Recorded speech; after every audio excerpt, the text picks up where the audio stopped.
오늘 성자 예수님께서 전한 복 두 번째 시간입니다. 주신 복 두 번째 시간. 지난번 저는 성자 예수님께서 주신 복에 대하여 말씀을 드렸습니다. 성자 예수님께서 주신 복이 무엇입니까? 무엇보다도 제사함의 복입니다. 오늘 7절 말씀. 우리는 그리스도 예수 안에서 그의 은혜의 풍성함을 따라 그의 피로 말미암아 속량 곧 제사함을 받았느니라. 성자 예수님께서 가져오신 가장 큰 복이면서 가장 중요한 복은 속량 곧 제사함의 복입니다. 아시다시피 예수님께서 사람의 몸을 입고 이 땅에 오셨습니다. 고난당하시고 십자가에 못 박혀 돌아가시고 장사된 지 3일 만에 부활하셨습니다. 우리는 그를 믿었습니다. 그래서 우리에게 무슨 복이 임했습니까, 여러분? 우리 죄가 사함받았어요. 우리가 예수님을 믿는 순간에 아담이 물려준 죄를 비롯해서 우리가 하나님 앞에 지은 모든 죄가 예수님의 피를 통하여 사함을 받았습니다. 죄 사함을 받으면서 마귀의 권세에서도 풀려났습니다. 우리는 이 속량, 그 죄 사함의 복을 정확히 알고 누릴 수 있어야 됩니다. 죄 사함의 복을 누리라. 하지만 우리는 이 제사함의 복에만 머물러 있어서는 안 됩니다. 왜 그럴까요? 성자 예수님께서 우리에게 가져오신 또 다른 복이 있기 때문입니다. 그 복이 무엇인지 살펴보고자 합니다. 성자 예수님께서 우리에게 가져오신 두 번째 복은 하나님의 비밀을 알게 하는 것입니다. 하나님의 비밀을 알게 하는 것. 8절에서 9절 말씀 우리 큰 소리로 한번 읽어보도록 하겠습니다. 8절에서 9절입니다. 시작. 이는 그가 모든 지혜와 총명을 우리에게 넘치게 하사 그 뜻의 비밀을 우리에게 알리신 것이요 그의 기뻐하심을 따라 그리스도 안에서 때가 참 경륜을 위하여 예정하신 것이니. 자, 이 말씀은 앞의 7절은 하나님께서 그 은혜의 풍성함을 따라에 연결되어 해석되어야 됩니다. 즉 하나님께서 그 은혜의 풍성함을 따라 우리 죄를 사해 주셨을 뿐만 아니라 그 은혜의 풍성함을 따라 우리 안에 그의 모든 지혜와 총명을 넘치게 해 주셨다는 말씀입니다. 저와 여러분은 본래 태어나면서부터 하나님의 일들을 분별할 지혜도 명철도 없었습니다. 우리는 죄로 말미암아 지각과 지혜가 혼미해졌습니다. 눈은 뜨고 있으나 앞을 보지 못하는 장님같이 되었습니다. 우리가 비록 우리의 이성을 통하여 세상적인 지식과 지혜를 쌓는다 하더라도 그런 지혜와 지식으로는 하나님께 속한 영적인 일들을 파악할 수가 없습니다. 그래서 하나님께서는 우리 죄를 용서해 주심과 동시에 우리가 영적인 일들을 파악할 수 있는 지혜와 총명까지 우리 안에 넣어주셨습니다. 어떻게 넣어주셨습니까? 하나님께서 우리 믿는 자 안에 성령님을 보내주셔서 하나님께서 하시는 영적인 일들을 분별하게 하셨습니다. 오늘 에베소서 1장 17절 18절 말씀을 제가 읽어보겠습니다. 우리 주 예수 그리스도의 하나님 영광의 아버지께서 지혜와 계시의 영을 너희에게 주사 하나님을 알게 하시고 지혜와 계시의 영을 우리에게 주어서 하나님을 알게 했다는 것입니다. 그 다음에 우리 마음 눈을 밝히사 그의 부르심의 소망이 무엇이며 성도 안에서 그 기업의 영광의 풍성함이 무엇이며 그의 힘이 위력으로 역사하심을 따라 믿는 우리에게 베푸신 능력의 지극히 크심이 어떠한 것을 너희로 알게 하시기를 구하노라. 예. 하나님께서 지혜와 계시의 영, 지혜와 계시의 영이신 성령님을 보내셔서 우리 마음의 눈을 밝혀주었다는 것이에요. 그러니까 우리는 아담의 죄로 인해서 우리의 마음의 눈이 어느 정도 어두워진 게 아니라 소경이 되어버린 거예요. 이게 우리 마음의 눈은 하나님에 관계된 것들을 전혀 볼 수 없는 블라인드 상태로 되어졌다는 말씀이죠. 그래서 하나님께서 성령을 보내셔서 죄로 인하여 혼미해져 있는 우리의 지혜와 지각을 밝게 해 주어서 계몽하다, 일루미네이트라고 해서 계몽해 주어서 하나님을 알게 해 주셨고 하나님의 비밀의 계획에 대하여 이해할 수 있게 해주셨다는 말씀입니다. 바울은 고린도전서에서도 이와 비슷한 말씀을 하십니다. 기록된 바 하나님이 자기를 사랑하는 자들을 위하여 예비하신 모든 것은 눈으로 보지 못하고 귀로 듣지 못하고 사람의 마음으로 생각하지도 못하였다 함과 같으니라. 오직 하나님이 성령으로 이것을 우리에게 보이셨으니 성령으로 하나님에 관계된 것들을 알게 하셨다는 말씀이 되는 것입니다. 왜냐하면 성령은 모든 것 곧 하나님의 깊은 것까지도 통달하시느니라. 통달의 영이신 성령님을 보내주시었어요. 죄로 인하여 혼돈에 빠진 우리의 지혜와 지각을 비추시어 하나님의 일들을 알 수 있게 만들어 주셨다는 말씀입니다. 그래서 죄를 사함받은 후에 우리는 놀랍게도 하나님의 뜻을 이해하고 그 뜻에 따라 살려는 마음이 생겨나는 것입니다. 그 다음에 바울은 하나님께서 그렇게 하신 목적을 말해주고 있습니다. 무엇을 위해서 이런 지혜와 또 계시의 영을 주시고 우리의 지각을 이렇게 다시 회복시켜 주셨는가? 무엇을 위해서인가? 8절을 보면 이는 그가 모든 지혜와 총명을 우리에게 넘치게 하사 9절 그 뜻의 비밀을 우리에게 알리신 것이요. 여기 보면 그 뜻의 비밀을 우리에게 알리기 위해서. 왜 지혜와 지각을 회복시켜 주셨다고요? 하나님의 뜻의 비밀을 알도록 하기 위함이야. 여기 보면 그 뜻이라고 번역이 되는데 이거는 그의 뜻이라고 번역을 해야 돼요. 이게 히라보로 아우토는 히스예요. 히스. 그의 뜻이에요. 그의 뜻. 그러니까 그 뜻과 그의 뜻은 틀린데 그의 뜻입니다. 이게 누구의 뜻이 비밀인가? 하나님 아버지의 뜻의 비밀입니다. 하나님 아버지의 뜻을 우리가 알 수 있어요? 모릅니까? 알 수 없습니까? 하나님의 뜻은 비밀 속에 들어있어요. 비밀이 비밀. 그래서 바울은 하나님 아버지께서 우리 신자들의 죄를 사해 주셨을 뿐만 아니라 성령님을 보내시어 우리의 지혜와 총명을 밝혀주시어 우리에게 하나님 아버지의 뜻의 비밀을 알려주셨다. 그 놀이 있었어. 그 비밀을 알려주셨다는 거예요. 자, 여러분, 하나님은 누구십니까? 예수 그리스도를 통하여 우리에게 그의 뜻의 비밀을 알려주신 분이십니다. 그러면 하나님의 비밀이 무엇입니까? 토 미스테리움. 여기서 영어로 미스테리가 나왔죠. 하나님의 숨겨진 계획을 말하고 있어요. 여러분도 꼭 숨겨놓은 계획들이 있을 거예요. 꼭 숨겨놓은 계획들. 특별히 우리 청년대학부들, 중고등부 학생들, 부모님에게도 말씀드리지 않고 꼭 숨겨놓은 비밀 계획이 있다는 것을 저만 알고 있어요. 나 보니까 보이네. 여러분, 우리가 통상적으로 생각하는 비밀 개념과 성경에서 말하는 비밀 개념은 틀려요. 우리가 통상적으로 말하는 비밀은 알쏭달쏭한 채로 신비 속에 감추어져 있는 수수께끼 같은 일을 말합니다. 그거 참 미스테리하네. 알쏭달쏭한 거야. 알 것 같기도 하고 또 모르겠고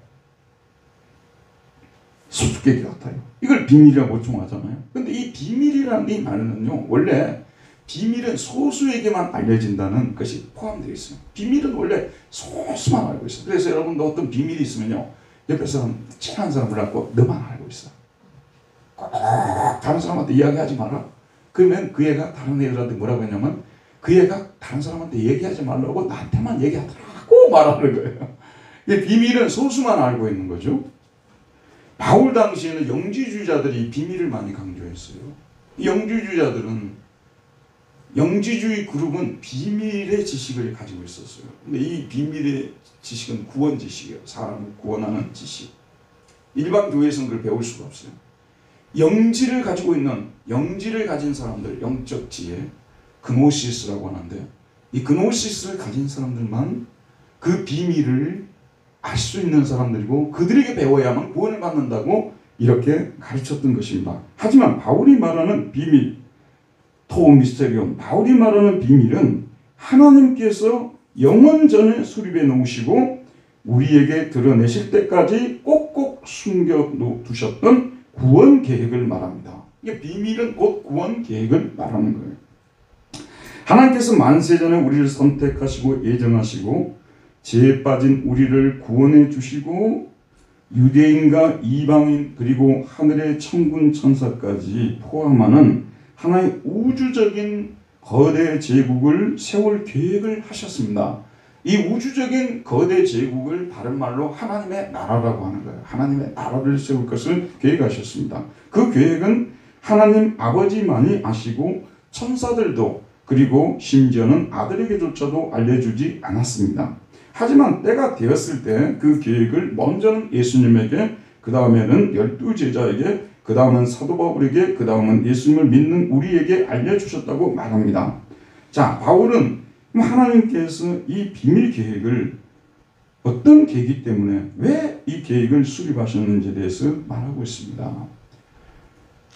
그의 오늘 말씀 보면 9절에 보면 그 뜻의 비밀을 우리에게 알리셨으니 신 것이요 그의 기뻐하심을 따라라고 말하고 있습니다. 하나님께서 유대인과 이방인을 포함하고 하늘과 땅의 모든 피조물을 포괄하는 한 우주적인 제국을 건설하는 것을 기뻐하신 것인데, 누가 강요해서 그렇게 하신 것이 아니라,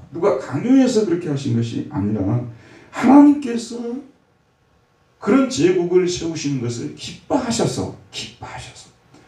여러분, 우리가 바울 서신을 보게 되면 그 기뻐하심에 따라서란 이런 표현들이 많이 나오고 있어요. 우리가 구원을 받고 난 후에 깊이 묵상할수록 은혜가 되는 것이며, 하나님께서 우리를 선택하실 때 강요에 의해서 선택하신 것이 아니에요. 정말 하나님께서, 우리도 어떤 때는 그런 생각이 들어요. 왜 저 사람 나보다 나은 사람 같은데 왜 하나님께서 나를 선택하셨을까? 무슨 이유일까?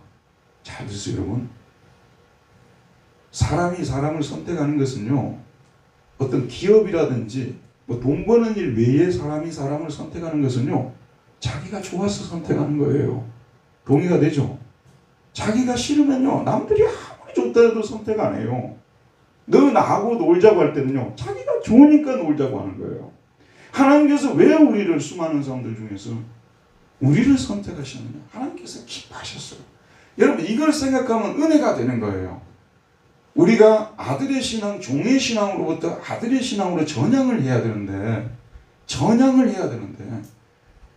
하나님에 대해서 좋은 생각을 자꾸 가지면 좋은 쪽으로 전향을 하게 되어 있어요. 하나님이 우리를 얼마나 사랑하시는지 우리가 생각하는 것보다 수천 수만 배 더 사랑하신다는 말씀이에요. 우리 청년부, 하나님께서 왜 우리 청년들을 선택하셨을까? 하나님께서 좋아하신 거예요. 좋아하셔서 선택하신 거예요.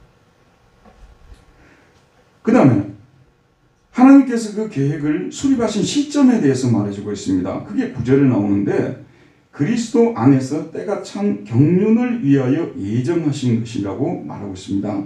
그리스도 안에서 때가 찬, 이 때는 카이로스를 말하고, 경륜, 이 경륜이라는 것을 씁니다. 에이스톤 플레로마 토스톤 카이론입니다. 이 때가 찬 경륜을 위하여 오이코노미아, 경륜은 오이코노미아고 위하여 예정하신 것이라고 되어 있습니다.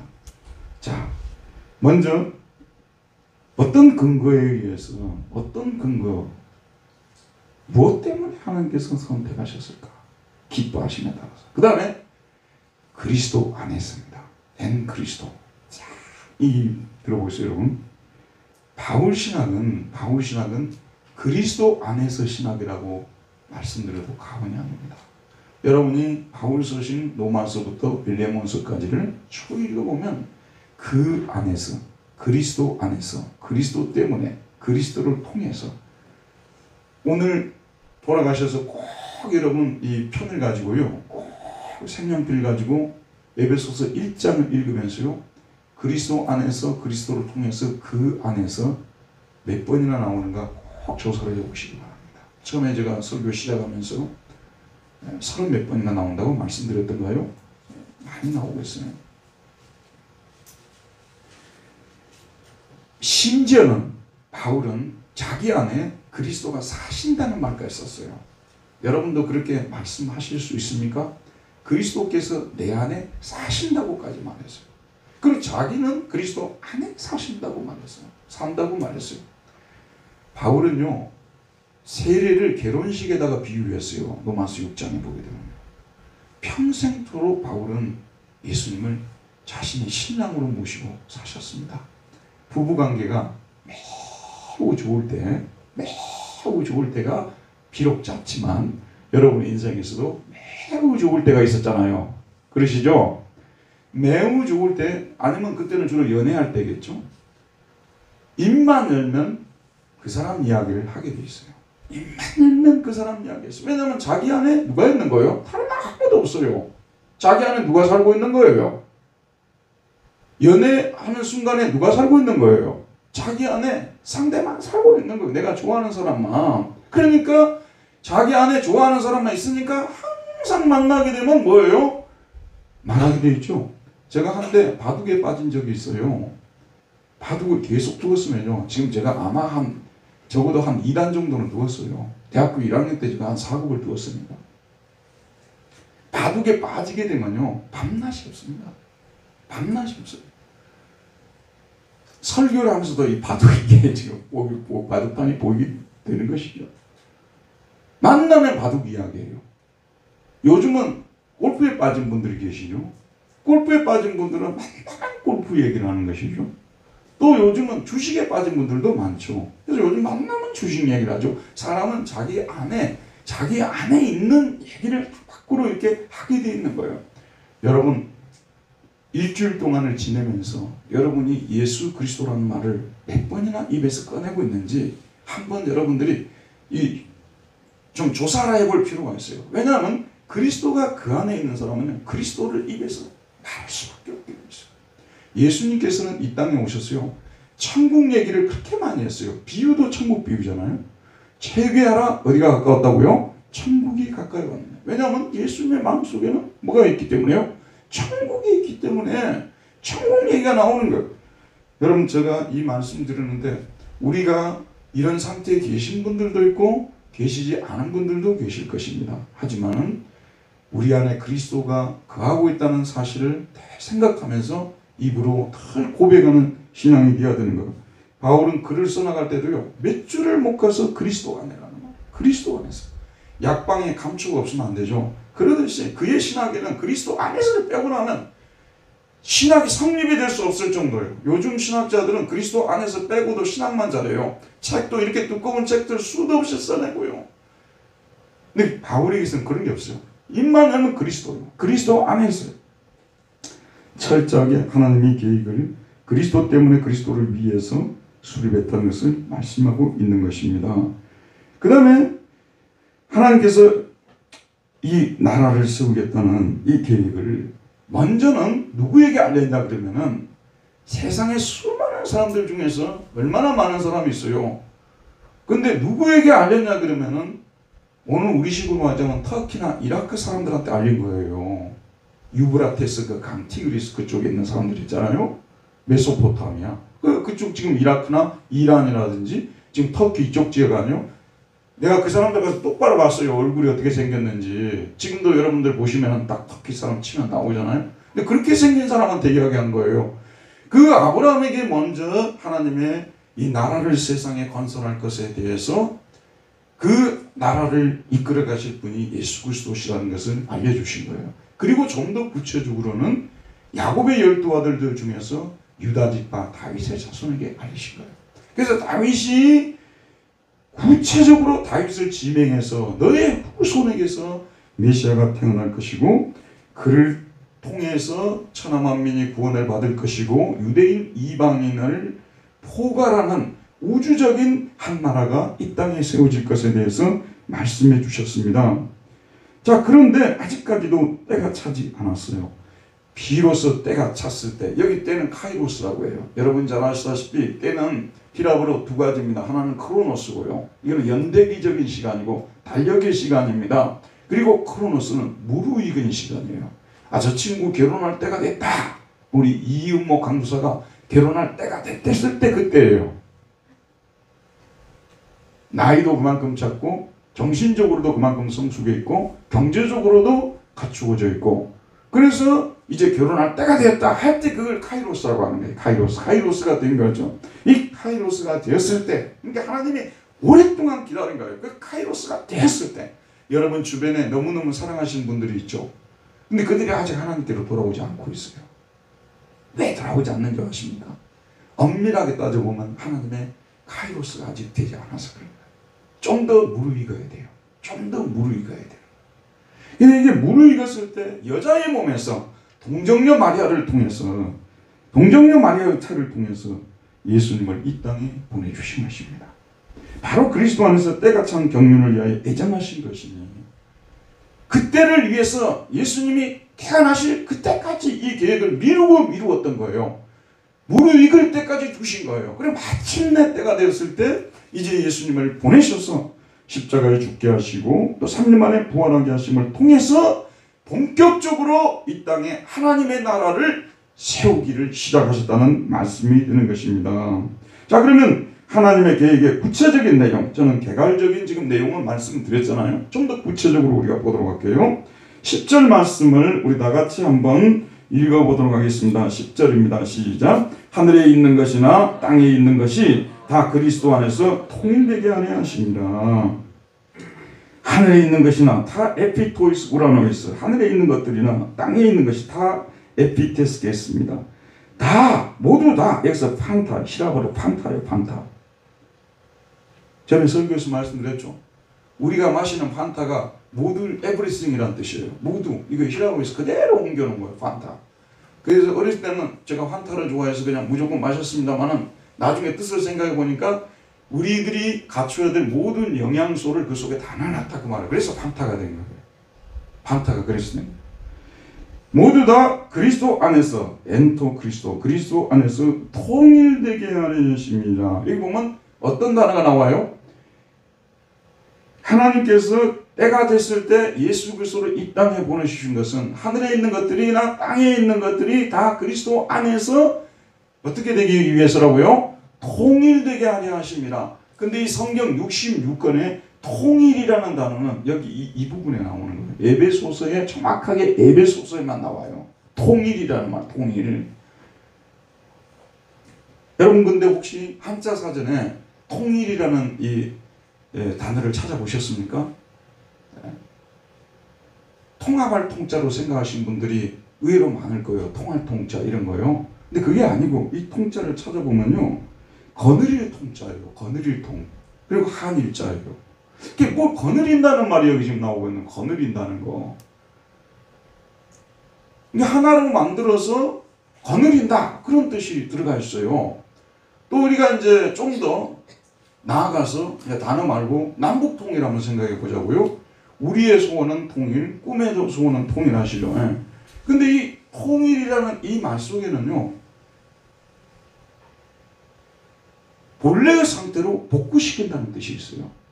원래 우리나라가 몇 개 있어요. 우리가 고려 다음에 조선이잖아요. 그 다음에 대한제국으로 이어졌죠.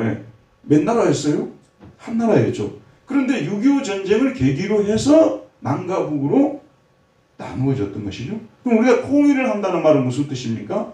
두 개로 나누어진 남과 북이 다시 하나로 합쳐진다는 뜻이죠.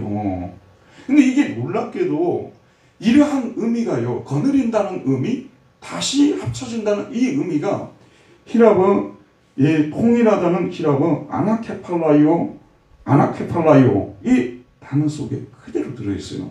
이게 원래 아나라는 말은요, 아나 먹어라! 이 아나가 아니고, 이 아나라는 말은 잠깨라고 그런 거예요. 아나라는 말은 뭐냐면 다시라는 뜻이에요. 위로부터 다시, 그런 뜻이었어요. 아나는 영어로 again이에요. 다시. 그 다음에 이 케팔라이오라는 단어는 명사가 뭐냐면 케팔레라는 명사가 있어요. 케팔레가 뭐냐면 머리란 뜻이에요. 다시 한 머리 아래로 모으다, 그런 뜻이에요. 다시 한 머리 아래로, 머리를 우두머리로 바꾸면 다시 한 우두머리 아래로 모으다, 이런 뜻이 있어요. 여러분이 케팔레가 뭐라고요? 머리란 뜻이죠. 근데 머리인데 참 재밌는 게 뭐냐면 독일어 단어 카피텔이라고 해요. 이게 이제 우리가 논문을 쓰다 보면 서문을 쓰잖아요. 서론을 쓰고 그 다음에 1장, 2장, 3장 장을 쓰잖아요. 근데 이게 1장을 독일어는 카피텔 1, 카피텔 2, 카피텔 3 이렇게 쓰는 거예요. 아인스바이트라 이거 여러분 발음하고 제가 틀리다는 걸 알아주시기 바랍니다. 그러니까 1장, 2장, 3장은 근데 재밌는 게 뭐냐면 영어로 챕터 있잖아요. CHAPTER 이 챕터가 이 카피텔에서 나온 거예요. 영어식으로 발음을 하니까 챕터가 된 거예요. 그리고 현재 이제 논문을 쓰거나 글을 쓰는 사람들은 장이라는 말을 잘 안 쓰고요. 꼭지라는 말을 써요. 꼭지. 첫 번째 꼭지, 두 번째 꼭지, 세 번째 꼭지. 소뚜껑 여러분 아시죠? 소뚜껑. 소뚜껑을 딱 보게 되면 그 위에 뭐가 있어요? 소뚜껑 열면 꼭지가 있죠. 그래서 한 꼭지 머리란 뜻이 머리. 자, 본래 이 세계는 한 머리 안에서 통일제국이었다는 것입니다. 한 우두머리 안에서 통일제국이었어요.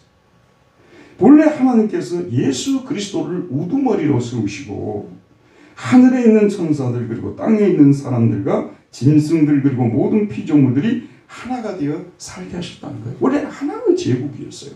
그 우두머리가 누구였다고요? 예수 그리스도.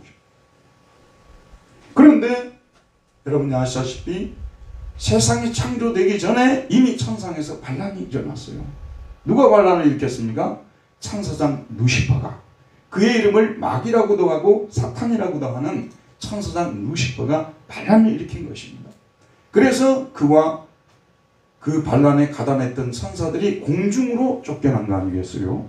그 공중으로 쫓겨나면서 에덴 동산을 침략을 한 거예요. 들어와서 아담을 미혹시켜가지고 결국은 아담을 타락을 시키게 된 것입니다. 그로 인해서 어떤 변화가 왔냐 그러면요. 여러분 우리 가정들 있잖아요. 가정들도 보면요. 아주 화목했던 가정이 어느 순간에 불화하는 가정으로 바뀌어버리는 경우들이 있어요. 그건 아버지가 무엇을 잘못했든지 어머니가 큰 잘못을 했든지 자식이 무슨 큰 잘못을 해갖고 전에 화목하던 가정이 그야말로 서로 분열하고 서로 미워하고 서로 얼굴도 안 보고 하려고 하는 그런 가정들이 의외로 지금 현대사회에서 많습니다. 우리 한국도 많아요 여러분. 다 그 숨기고 말을 안 할 뿐이지 응어리가 진 가정들이 정말 많습니다. 그 원인이 뭐냐면 원인 제공자가 있어요. 갑자기 그래 된 게 아니라니까요. 원인 제공자 때문에 그렇게 된 거예요. 그 원인을 제공한 사람이 바로 하늘에서는 마귀고 땅에서는 아담이었다는 그런 말씀입니다.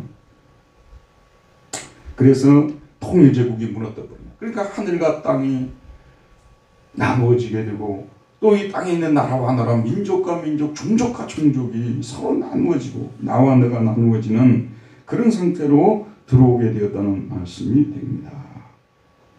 하나님의 계획은 바로 이 무너지고 분열된 제국을 한 우두머리이신 예수 그리스도 안에서 아까 말씀드렸죠.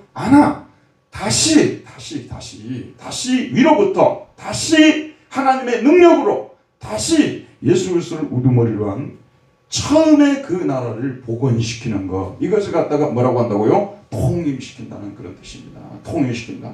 이게 하나님께서 이 통일을 이루기 위해서 사실은 예수 그리스도를 이 땅에 보내신 것입니다.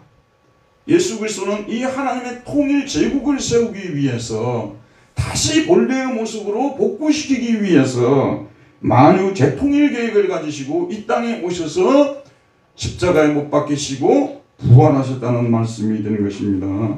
그래서 하나님께서는 믿는 자를 누구든지 용서하시고 한 우두머리이신 예수 그리스도 안에서 천하 만민을 심지어는 하늘에 있는 천사들까지 모든 피조물을 총괄하는 하나의 통일제국을 세우게 하셨다는 이것입니다. 자, 들어보세요. 하나님께서 바울을 에베소에 보내 복음을 전하게 하신 목적도 바로 그들에게 첫째는 예수님을 믿고 제사함을 받게 하는 것. 첫째는 예수님을 믿고 제사함을 받게 하는 것이고, 둘째는 성령을 통하여 지혜와 총명을 복원시켜서 하나님의 우주적인 원대한 통일 계획을 알리고자 함이었습니다. 바울이 에베소에 간 이유는 복음 전해가지고 그 한 사람 구원하는 그것으로 끝나는 것이 아니라 더 나아가서는 하나님의 원대한 구원 계획을, 통일 계획을 그들에게 알려주어서 그들이 통일의 이 운동에 참여하도록 하기 위함이었다는 말씀입니다. 그런데 에베소 교인들의 문제는 무엇이었습니까? 그들은 처음 예수 믿을 때는요, 처음 예수 믿을 때는 제3의 은혜를 누리고 있었던 사람들이고, 더 나아가서 하나님의 원대한 구원 계획, 통일 제국을 이루는 그런 계획을 이해하면서 그렇게 참여했던 사람들이에요. 근데 어느 정도 시간이 지나면서 철저히 자기만 생각하는 사람들이 되게 되고, 여러분, 사람이 이기적이 되면요, 옆에 사람들하고 꼭 분열이 나게 돼 있어요. 자기만 생각하게 되면요, 옆 사람들하고 조화 있는 삶을 이룰 수가 없어요. 그러니까 여러분들 중에서도 자꾸 옆에 있는 분들하고 부딪히면요, 내가 좀 이기적이지 않느냐는 생각을 해봐야 돼요. 꼭 옆에 있는 사람만 잘못이 아니에요. 내가 너무 이기적이니까 누가 나를 좋아하겠어요. 그러다 보니까 자꾸 이게 나누어지는 것입니다. 우리 예수 믿는 사람들이 은혜를 받았다는 말은 무엇이냐고 하면요, 누구에게와도 가서 잘 어울릴 수 있는 사람이 되어지는 거예요. 누구에게도 맞춰줄 줄 아는 사람이 되어지는 것이고, 개인주의적으로 되는 것이죠. 그리고 에베소 교인들은요, 이 사람들은 오늘날로 말하자면 터키 사람들 아니에요. 이 사람들이 이방인으로서 유대인들도 배척한 거예요. 얘네들은 뭐 너무 잘난치 않은 사람들이고, 뭐 율법 어쩌고저쩌고 하면서 뭐 이렇게 하면서 유대인들을 또 멀리하고 하나가 되려고 하지 않고, 또 세상에 여러 나라들의 복음을 전하는 이 선교하는 일에 대해서 전혀 관심이 없는, 그야말로 내가 예수 믿고 행복하게 사는 거기에 대해서만 철저히 복음을 개인주의적으로, 좀 더 나아가서는 국수주의, 민족주의 틀 안에서만 생각을 했습니다. 그래서 바울이 이 서신을 그들에게 보낸 것입니다.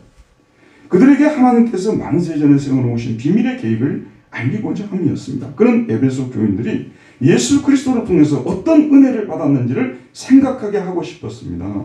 바울은 그들이 예수님의 값비싼 피를 통하여 속량, 곧 제사함을 받은 사람들이라는 거 알리고자 합니다.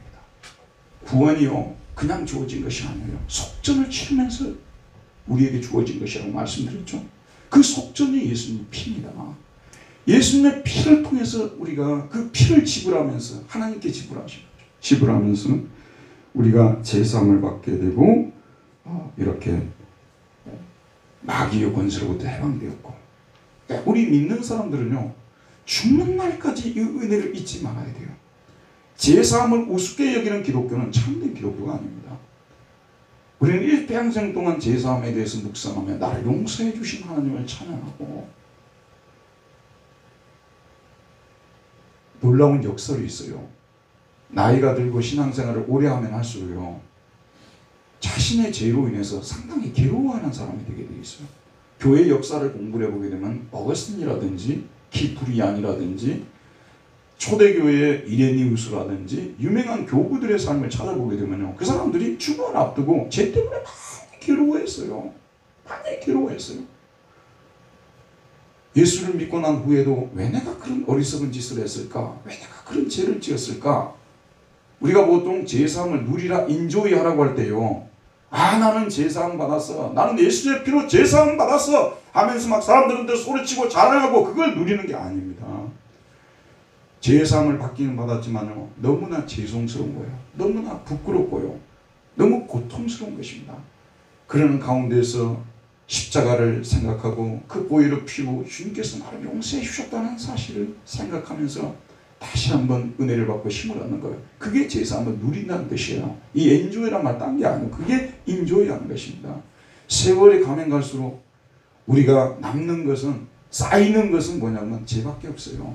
우리가 선을 행한 것은 너무 적고요, 죄를 지은 것은 너무 많아서 갈수록 쌓이고 정립이 되고 있고요, 포인트까지 생기게 되고 이렇게 되어 있다는 그런 말씀 아니겠어요? 근데 이 젊은 세대는 여기에 대해서 말씀을 저는 동의를 안 해요. 목사님, 제가 그렇게 많은 게임을 좀 하다가 아빠한테 야단 맞아서 그렇지 뭐 이런 정도로 생각하는데, 나이가 들면 들수록 정말로 하나님 앞에 얼마나 부끄러운 죄인인가를 생각하게 된다는 말씀이 되겠습니다. 그 다음에 바울이 제사함의 은혜를 다시 회복하라는 것이고, 그 다음에 또 한 가지는 이와 같이 하나님께서 죄를 사해 주신 목적이 무엇인가, 통일운동에 참여하라는 말씀 아니겠어요? 통일운동에 구체적으로 말씀은 우리 주변에 있는 사람들에게 복음을 전하고, 우리나라에 있는 사람들에게 더 나아가 해외에 있는 사람들에게 복음을 전해야 됩니다. 이 복음 전환, 여러분 이거는 반복합니다. 다시 한번 말씀드리고 싶은 것은요, 복음을 전하는 것은 우리가 할 일이고요, 그 사람이 돌아오는 것은 하나님이 하실 일입니다.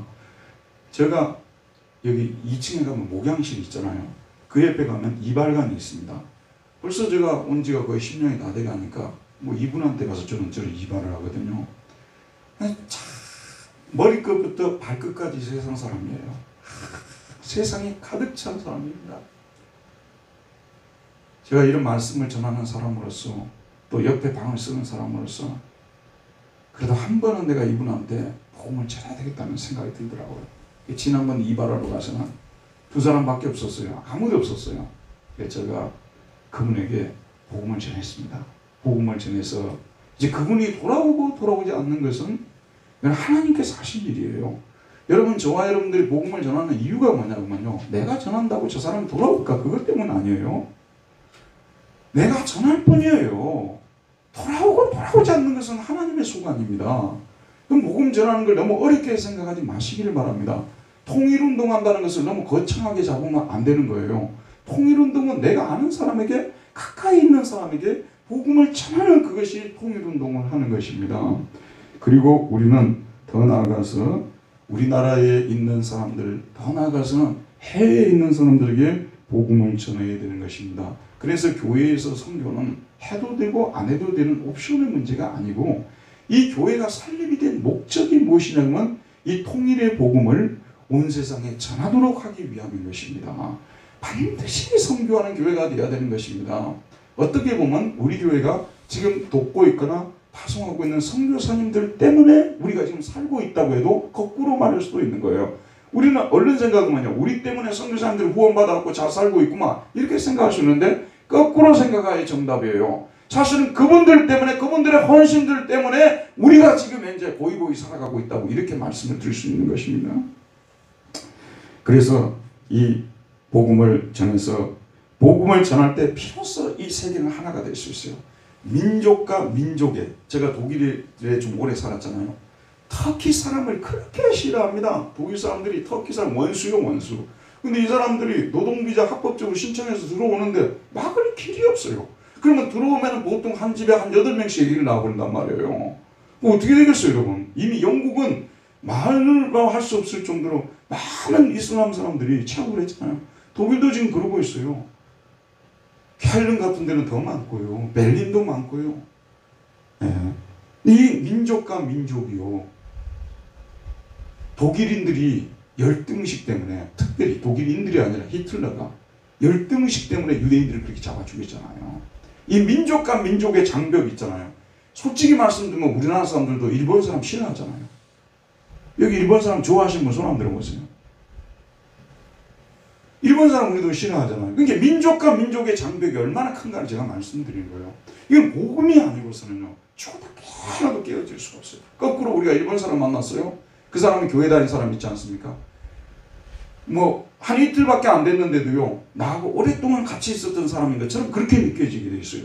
예수 그리스도는 우리를, 에베소서 2장에 나옵니다만, 우리를 서로 가까워지게 만드는 능력이 있어요. 여러분도요, 진실로 서로 가까워지는 사람 되려면 예수 안에 거해야 되는 거예요. 주님 안에서만 우리가 진실로 가까워지고 있어요. 사실 교회 안에서 성도의 교제라는 것은 노래를 부르고 있습니다만은 예수 그리스도 안에 있지 않고서는 죽었다 깨어나도 하나 될 수 없어요. 여러분, 물리적 우리가 결합만 하고 있는 것이지 화학적 결합이 절대로 될 수가 없는 거예요. 그 정도로 여러분 이게 중요한 것입니다. 남과 북의 통일에 대해서도 우리가 생각해 봅시다. 남과 북의 통일이 있지 않습니까? 이 통일 운동을 위해서 우리가 많이 기도하고 그러지 않습니까? 남북 통일을 위해서요. 그리고 이제 특별히 남북 통일에서 중요한 역할을 하는 분들은 위정자들 아니겠어요? 지도자들, 특별히 정치 지도자들. 그래서 저와 여러분들이 남북 통일을 위해서 정치 지도자들이 건전하게 올바르게 정책을 시행하고 통일을 이루어가도록 간절히 기도하고, 우리도 거기에 협력을 해야 되는 것이에요. 우리 예수 믿는 사람들 그렇게 해야 됩니다. 반드시 해야 됩니다, 이거. 그런데 남과 북을 설령 그냥 통일을 하고 합창했다고 해서 하나가 될 것 같습니까?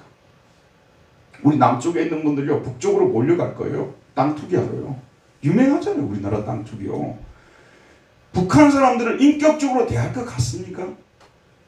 독일 통일을 제가 목격한 산 증인 아닙니까? 사실 거기다 책 하나 써야 되는데 제가 보고 느낀 걸요. 10년 딱 될 때였어요. 당시에 독일 대통령이 누구였냐 그러면 바이체크라는 대통령이에요.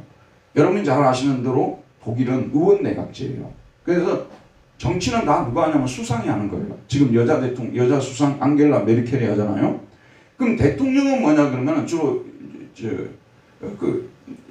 바깥에 있는 해외의 유명한 그런 인사들 접견하고 이런 일들을 주로 하는 일이 하는 일이 없어요. 쓰는 얘기가 하는 일이 없어요.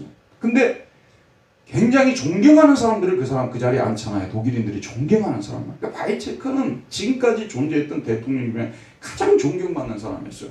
그 사람이 10년이 되었을 때요. 신문에다가 기고를 했습니다. 지금 통일 10년을 맞은 우리 독일의 문제가 무엇이냐. 그 기고에서 가끔씩 제가 설교에서 말씀드립니다만 통일 10년이 되었는데 서독 사람으로서 동독에 발을 붙이지 않은 사람이 50%라는 거예요.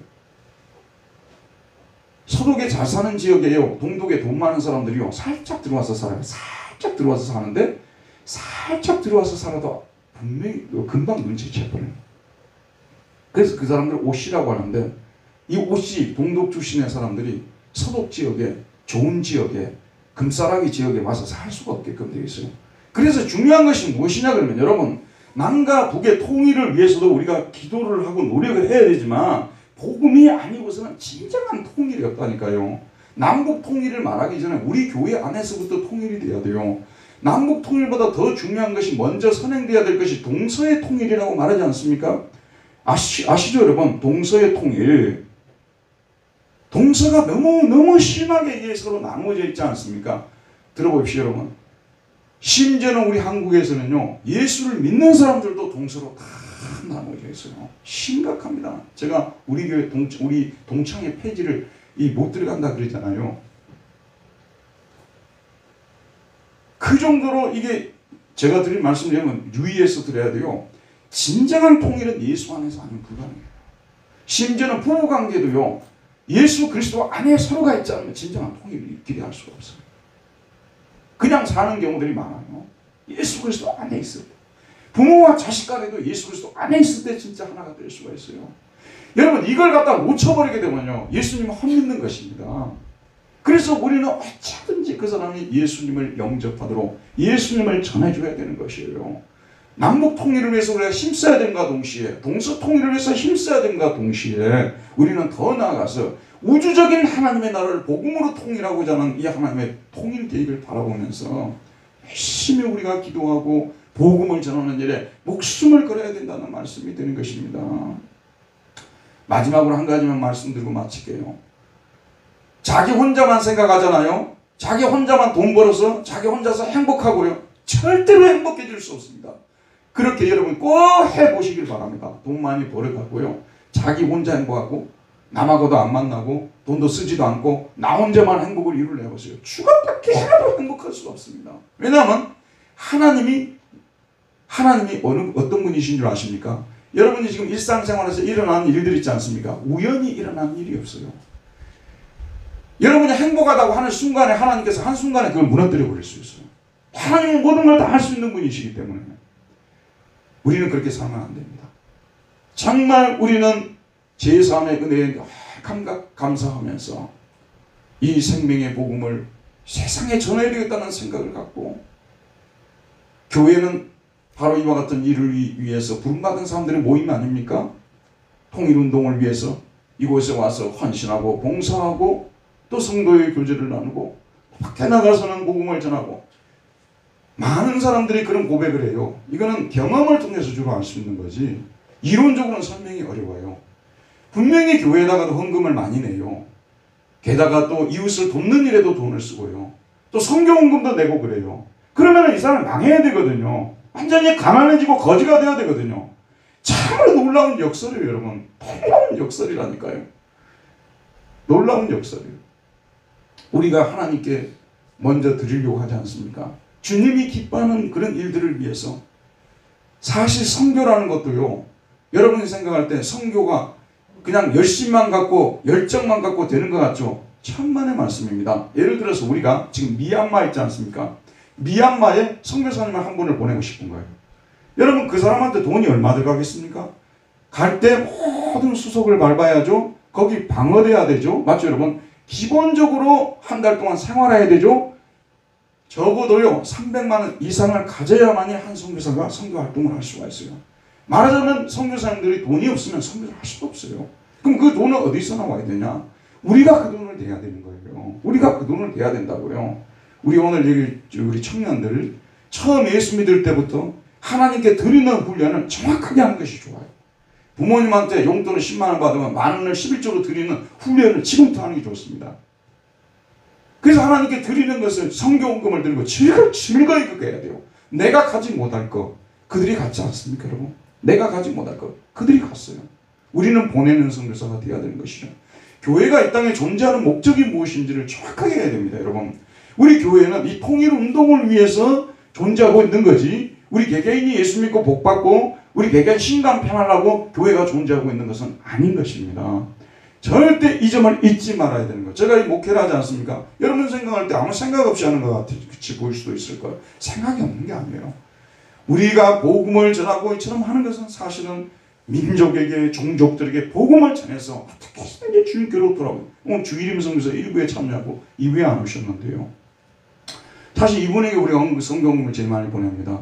근데 우리가 볼 때는 이분에게 성경금이 많이 간다는 얘기만 그것만 생각하지 이분 때문에 우리가 산다는 생각은 별로 안 해요. 여러분도 아마 안 해보셨을 거예요. 사실은 그분이 있으니까 우리가 존재하고 있는 것입니다. 이 점을 잊지 말아야 되는 거예요. 선교를 갖다가 그냥 교회가 돈 생기니까 선교하지 그런 정도가 아니라 교회가 이 땅에 세워진 목적이 하나님의 통일운동을 위해서 이 땅에 세워졌다는 것 그리고 이 통일운동을 위해서 선교사님들이 가야 된다는 거 그들을 우리가 후원해야 된다는 거 해도 되고 안 해도 될 문제가 아니에요. 여러분 제가 결론적으로 말씀드리면 꼭 하시기를 바랍니다. 여기 앉아 계신 분들은 99% 대부분이 하시는 분들입니다만은 너무 잘하셨고요. 이후에도 계속 이렇게 하셔야만 합니다. 근데 옛날에는 이걸 모르고 했었어요.